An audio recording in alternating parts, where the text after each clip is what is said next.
तुम्हारा खेल अब खत्म अब्बू।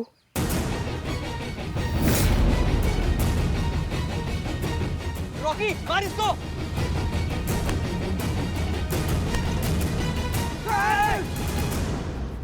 जाने दो मुझे, वरना इसकी गर्दन काट दूंगा। पुष्पा जी बंदूक उठाइए, जल्दी बंदूक उठाइए और निशाने पे लगाइए। ये गलती मत करना। कल तो हमारे नदीम को तुमने पकड़ के बहुत बड़ी गलती कर दी। आज कुछ ऐसा कर जाएंगे कि तुम्हारी टीम है ना देखती रह जाएगी। काट दे गर्दन। एक मिनट रुको। नहीं नहीं पुष्पा जी, आप निशाना लगाइए और इसका खोपड़ा उड़ाइए, उड़ाइए इसका खोपड़ा। नहीं, अगर आपको कुछ हो गया तो? वो कुछ हो जाएगा मतलब क्या? पुलिस का ट्रेनिंग लिया है ना आपने, इसका खोपड़ा पे निशाना लगा के उड़ा दीजिए, आज इसको उड़ा दीजिए, हमको कुछ नहीं होगा पुष्पा जी। नहीं, आप नहीं निशाना लगा पाएंगे। अच्छा, निशाना आप नहीं लगा पाएंगे पुष्पा जी? मोहल्ले के बच्चों के साथ तो एकदम सही निशाना लगाती है, अपने कंचे पे एकदम सीध का निशाना लगाती है, अभी निशाना नहीं लगा पाएंगी आप? नहीं, एक मिनट मैडम, कंचा तो ऐसे खेलते हैं ना। अब पुष्पा जी गोली ढिसके ऐसे कैसे चला पाएंगी? नहीं।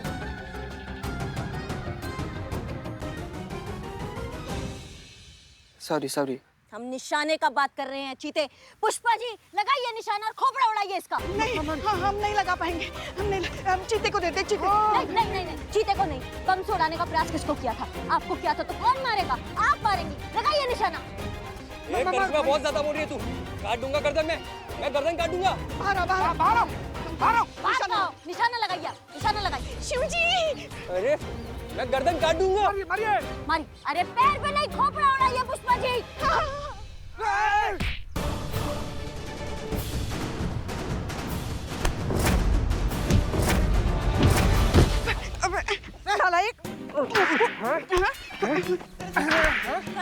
अब कहाँ मार रही हैं आप? हाँ? और तुम लड्डू समझ लिए थे हमको? कोई भी आएगा और गप करके खा जाएगा? हाँ? बहुत मजबूत लोहा का चना है हम, इतना आसानी से चबने वाले नहीं है, समझो हमारी बात को। तुम्हें तो बहुत पहले निपटा दिया होता। कहाँ? हम तो ये देखना चाहते थे कि स्थिति में आप क्या करती हैं। क्या देख लिया? आप एक काम कीजिए ना, आप गोलगप्पा ही खाइए, क्योंकि गोलगप्पा खा के आप गोलगप्पा हो गई हैं। और घर जाके ना गोलगप्पा ही बनाना सीखे, ठीक है? आप लोग का सास बहू का रामायण खत्म हो गया तो चला जाए। हाँ चलो।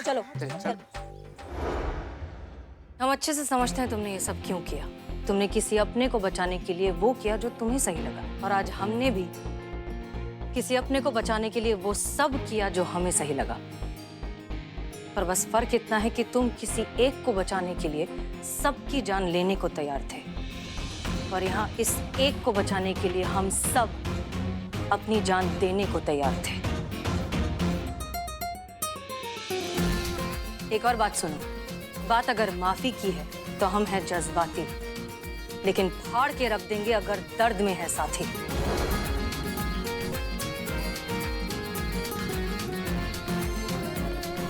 ले जाओ इन्हें। चल।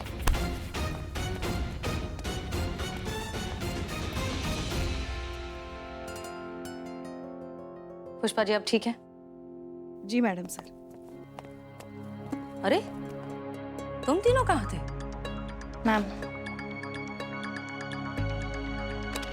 क्या है ये? मैम ये हमारा रेजिग्नेशन लेटर है।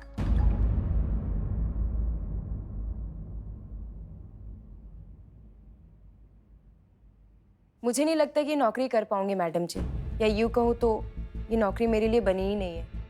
कहाँ से लाऊंगी इतना पेशेंस, इतना सब्र? क्या कुछ नहीं छोड़ना पड़ता है, त्यागना पड़ता है। मुझसे नहीं हो पाएगा मैडम जी, मुझे माफ़ कीजिए। मैम हमसे भी नहीं हो पाएगा। वो कार ब्लास्ट के बाद हम समझ गए कि ये जगह हमारे लिए नहीं है। हमारी आइडियोलॉजी इस नौकरी से मैच ही नहीं करती है। तो आप ही बताइए मैम कि मैं खुद से ऐसी बेईमानी कैसे कर सकती हूँ। सॉरी मैडम, हमसे नहीं हो पाएगा, ये मेरे लिए जगह नहीं है। मैडम मैं तो पहले ही सॉरी बोलकर जाना चाहती थी, पर ये क्राइसिस देख के मैंने सोचा कि मैं यहाँ पे रुक जाती हूँ। ये सच है कि मैं उड़ना चाहती हूँ, पर यह आसमान मेरे लिए नहीं है। शायद मैं कोई और आसमान के लिए बनी। अब्दुल, मेरे हस्बैंड जो मुझसे इतना प्यार करते हैं, मेरे सारे सपनों को पूरा करना चाहते हैं, मैं कैसे एक गलत परवाज लेकर उसको गुमराह कर दूं? नहीं आलिया। सॉरी मैडम, मैं नहीं कर पाऊंगी।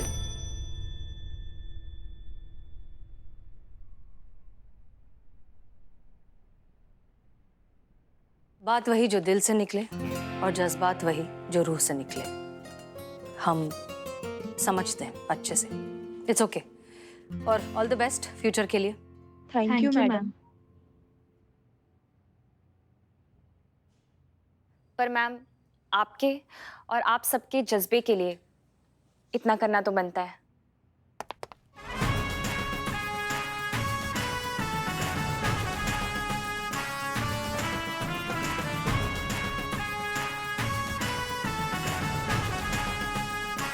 जय हिंद।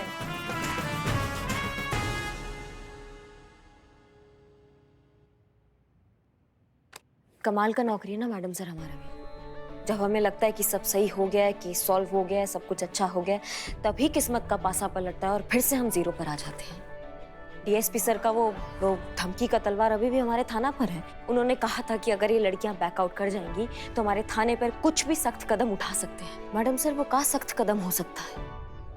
ये तो हम भी नहीं जानते, लेकिन इतना जरूर जानते हैं कि जो भी होगा साथ मिलकर निपट लेंगे।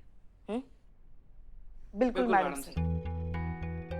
अब देखते हैं क्या सख्त कदम उठाता है डिपार्टमेंट।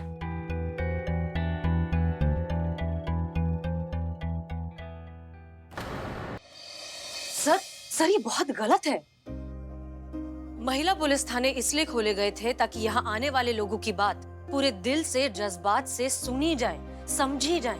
और अब जब फाइनली हम ऐसा करने में कामयाब हो रहे हैं तो आप क्यों हमारे सारे किए कराए पर पानी फेर रहे हैं सर?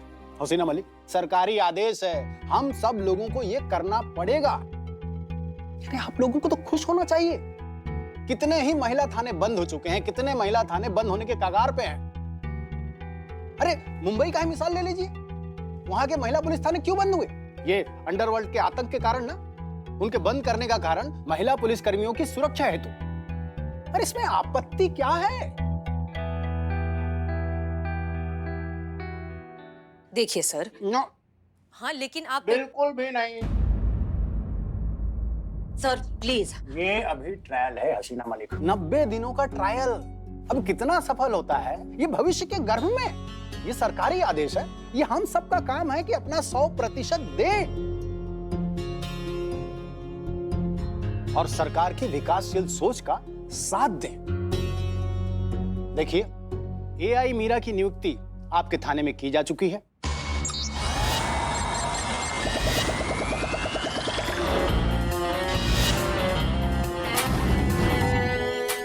अब ये आप पर निर्भर करता है कि आप उनको ट्रेनिंग देती हैं, उनके साथ कैसा काम करती हैं, कितना सहयोग करती हैं, ये आप पर निर्भर है। सर एक तो हमारा इसे पर्सनल लेवल पर सवाल था कि एआई क्या होता है सर? आर्टिफिशियल इंटेलिजेंस, इंसानी रोबोट, इंसान जैसे दिखने वाली मशीन जो हर एक काम कर सकती है जो नॉर्मल इंसान करता है। इनफैक्ट इंसान से एक लेवल ऊपर का ही समझिए। कोई कमी नहीं, कोई कमजोरी नहीं, हर चीज में लॉजिक और कैलकुलेशन के साथ होता है। हाँ, इसका मतलब ये कि इंसानी शरीर में मशीन। नहीं नहीं नहीं नहीं, मशीन पे इंसानी शरीर। गजब है ना? सर वैसे एक बात पूछ सकते हैं, इसके पीछे सुरक्षा के अलावा और कोई दूसरा कारण है? ये तो आपकी टेक स्पेशलिस्ट ही बेहतर बता सकती हैं। संतोष शर्मा। गजब। जी सर। पुष्पा जी, हमारे देश में महिला पुलिस फोर्स में बहुत ही कम महिला है जो फोर्स ज्वाइन करती हैं। इसलिए हमारे देश की जो साइंटिस्ट टीम है उन्होंने मिलकर एआई नाम की फीमेल रोबोट ऑफिसर जो है उसे बनाया है। इस एआई में महिला पुलिस फोर्स ट्रेनिंग का मैनुअल जो है वो तो अपलोड कर दिया है, लेकिन महिला फोर्स की जो वर्क और फंक्शनिंग है वो उन्हें यहाँ ड्यूटी पर रहकर अपने सिस्टम में अपलोड करना होगा। तभी इस एक्सपेरिमेंट को एक सक्सेसफुल एक्सपेरिमेंट कहा जा सकता है। अगर ऐसा हुआ तो भला किसका होगा? बताइए ना आप लोग। अरे महिला थानों को ही ना। मत भूलिए कि संतोष और पुष्पा जी के साथ क्या हुआ था।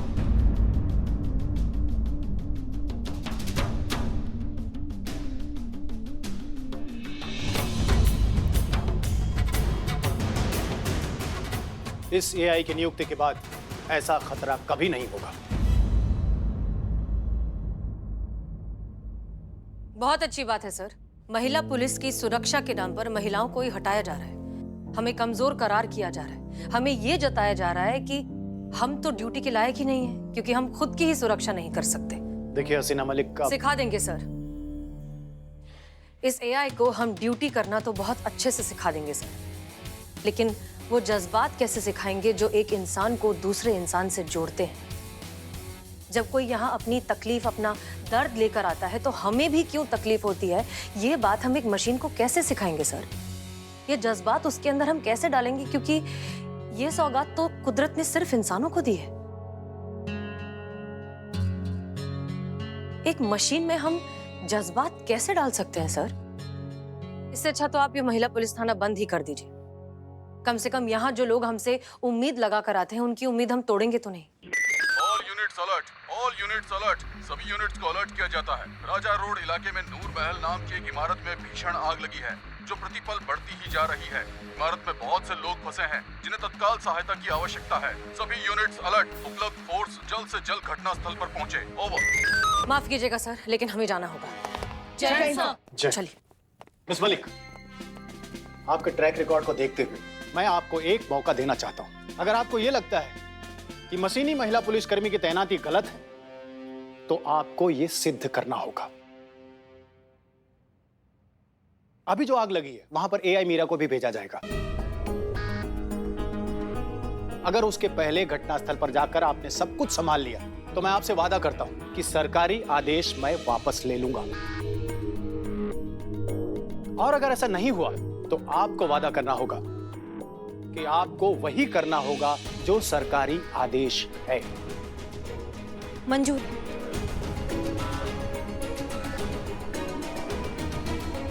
हम सब संभाल लेंगे, मंजूर है। हम सब संभालेंगे। बहुत अच्छे। ये बात भूलिएगा नहीं कि ये 90 दिनों का ट्रायल रन है और ये बहुत ही सीक्रेट है। किसी को भी ये पता नहीं चलना चाहिए कि एआई मीरा इंसानी मशीन है।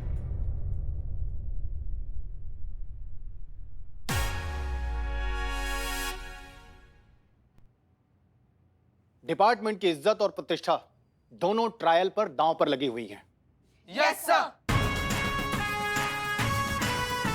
जय सर। जय हिंद।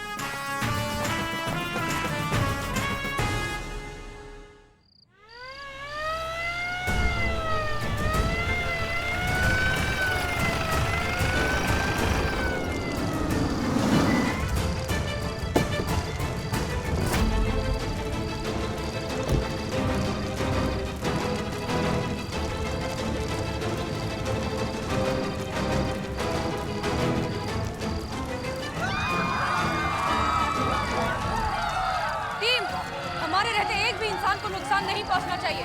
यस मैडम साहब। चलिए।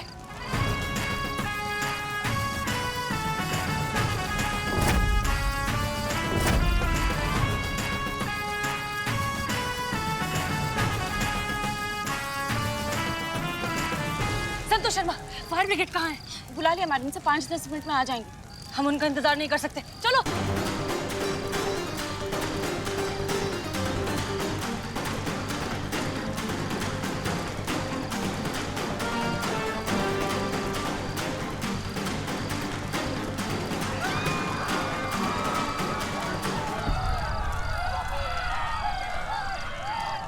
जाइए, वहाँ जाइए।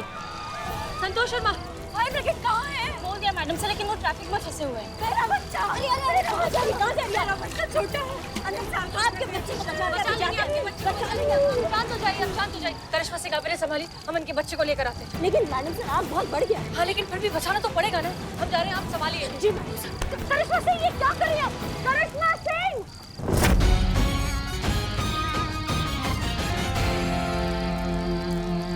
मैडम सर, वो नहीं रुकेंगे। आप तो जानते हैं वो आपको कितना मानते हैं, जरा सी भी आश नहीं आने देंगे आप पर। हमारी बहू है, हम जानते ही नहीं। लेकिन उन्हें कुछ हो गया तो करिश्मा सिंह!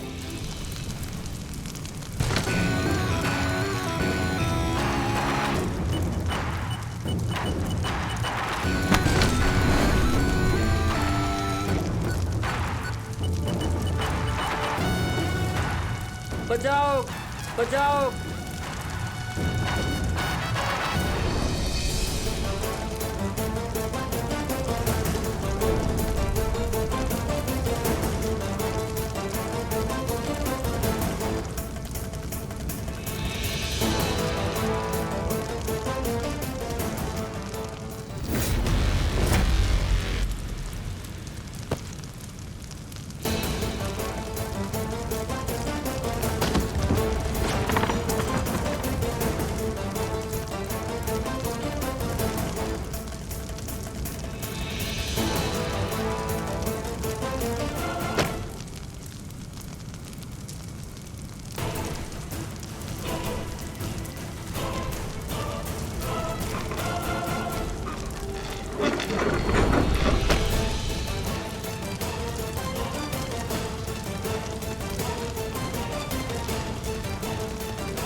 आप ठीक तो है ना? मैडम मैडम, हाँ madam madam madam, Meera, ASI Meera, ma'am कैसे किया आपने ये सब? आपको डर नहीं लगा इस भयानक आग में कूदते हुए? करिश्मा सिंह भी अंदर थी और आपने बच्चे को भी बचाया, आपने दोनों को बचाया। कैसे किया आपने ये चमत्कार? मैं फायर प्रूफ हूँ, आग से मुझे कोई नुकसान नहीं पहुँच सकता।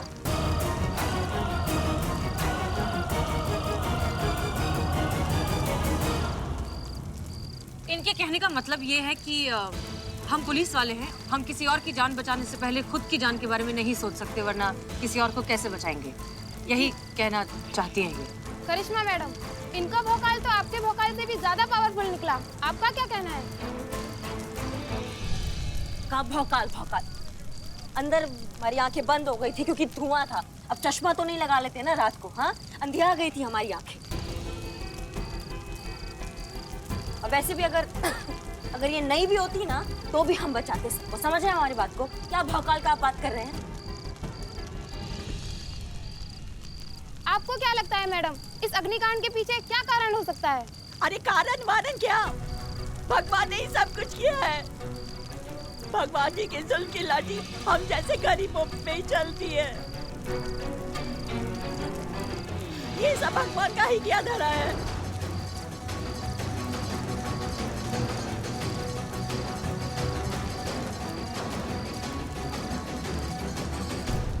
मैडम सर, ये कभी भी बवंडर मचा सकती है। एक मिनट, ये कहाँ गई? वो तो गई मैडम सर। हाँ, पर कहाँ? पता नहीं मैडम सर।